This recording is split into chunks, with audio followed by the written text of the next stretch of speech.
This is IGN. A Sonic the Hedgehog spin-off movie has been confirmed. Welcome to your IGN Daily Update. But first, Stranger Things Season 5.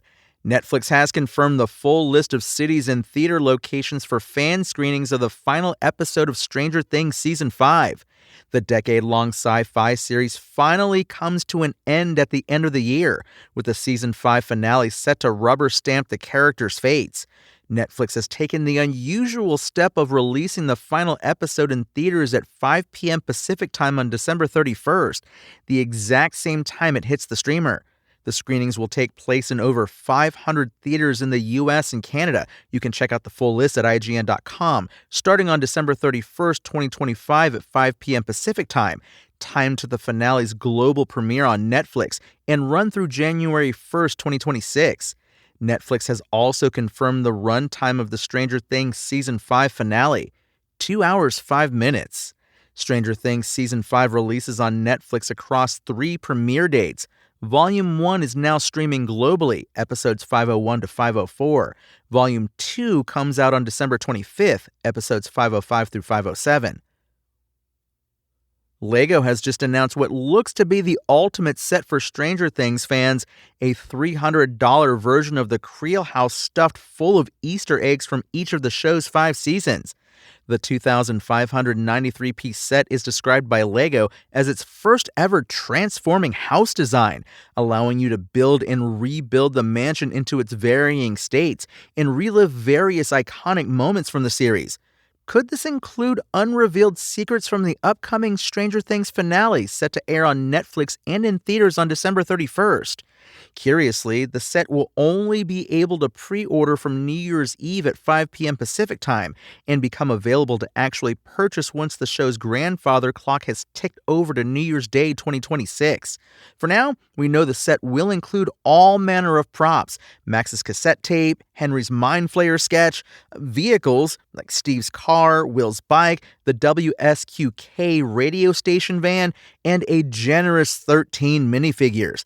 Indeed, you'll be able to fill the Creel house with all your favorite characters: Eleven, Will, Mike, Lucas, Dustin, Holly, Steve, Nancy, Robin, Jonathan, Max, Mr. Whatsit, and Vecna. And retro video game fans are having fun pointing out a Nintendo-related blunder in Stranger Things Season 5. Warning, minor spoilers for Stranger Things Season 5 follow. I'll wait. Okay. If you've watched Stranger Things Season 5 Volume 1, you might have noticed lovable bully Derek Turnbow, portrayed by Jake Connolly, playing ghosts and goblins on the NES. This makes sense given Stranger Things is set in the 80s, and Season 5 itself kicks off in the fall of 1987. The NES version of Ghosts and Goblins was released in North America in November 1986, so everything fits together nicely so far. But, as pointed out by retro video game website Time Extension, the game seen on the TV that Derek is looking at while he's holding an NES controller is actually the arcade version of Ghosts and Goblins, not the NES port.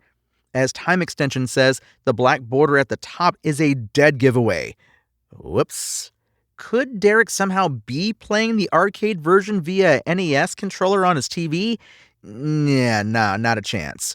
We even see the Ghosts and Goblins NES cart when Derek's older sister, Tina, rips it out of the console. So what's probably happened here is someone used footage of the arcade version of Ghosts and Goblins by mistake. It's not a big deal, really, just a fan blooper retro video game fans are having fun with. We've got plenty more on Stranger Things, including Ross Duffer's call to arms for fans to turn off garbage TV settings before watching Season 5. And be sure to check out our Stranger Things Season 5 Volume 1 spoiler review at IGN.com.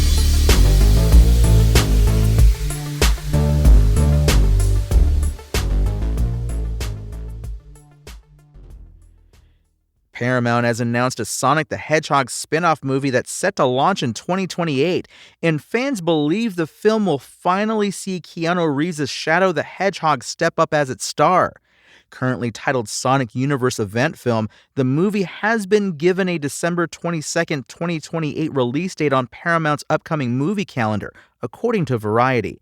As Sonic fans will know, Paramount's schedule already includes another upcoming movie for the Blue Blur, Sonic the Hedgehog 4, which is set to debut on March 19, 2027, and properly introduce both Metal Sonic and Amy Rose. So what will this subsequent spin-off be about?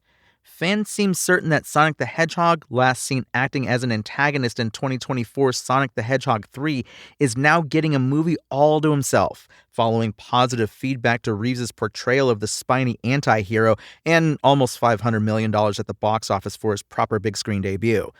A movie focusing on Shadow also simply makes sense, rather than one centered on any of the franchise's characters more closely aligned with Sonic.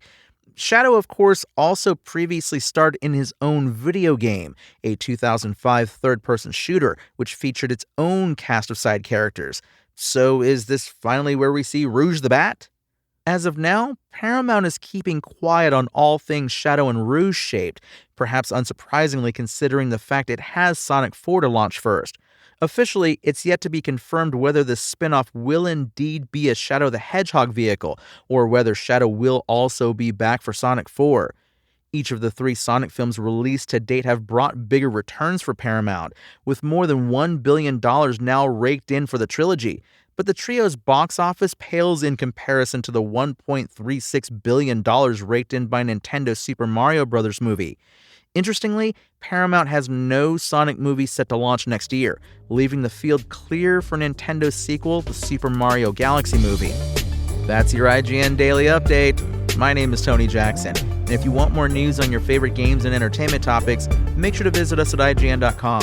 You can also download our free app on your phone or console, and subscribe to our weekly podcasts through the podcast service of your choice.